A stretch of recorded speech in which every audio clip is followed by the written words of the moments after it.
अरे जेब में पैसा नहीं हवे फिर दिल में आस हवे ना।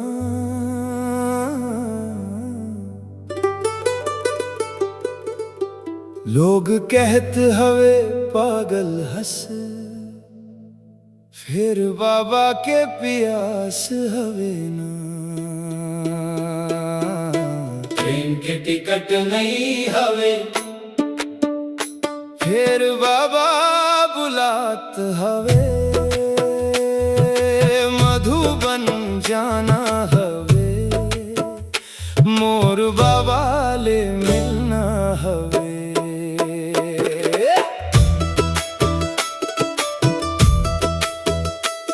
माई कहत हवे बेटा कहाँ जावे घर माँ काम परे हवे ना। गांव के लोग हंसत हवे कहत हवे दिमाग खिसक गे हवे ना। राशन के डिब्बा खाली हवे बच्चा के फीस बाकी हवे ना।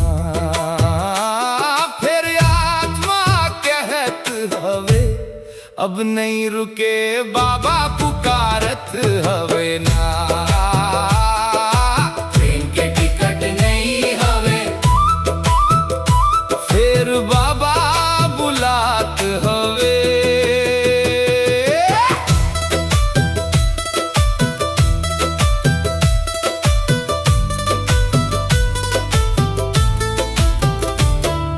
रात भर नींद नहीं आवे सपना माँ मधुबन दिखे ना।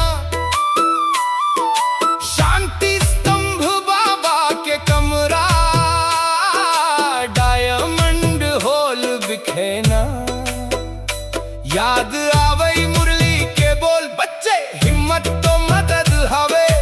एक कदम ते बढ़ा 100 कदम बाबा बढ़ा ही ना।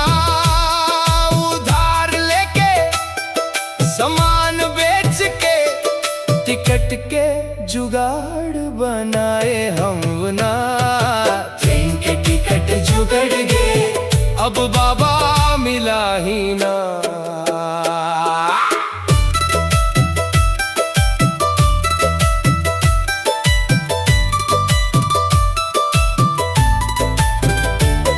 अब रोड स्टेशन में उतरे पाँव धरती मां नहीं परे ना। मधुबन के गेट दिखे आँखी से आंसू झरे ना। बाबा के कमरा माँ बैठे ज्योति बिंदु ले नैन मिले ना।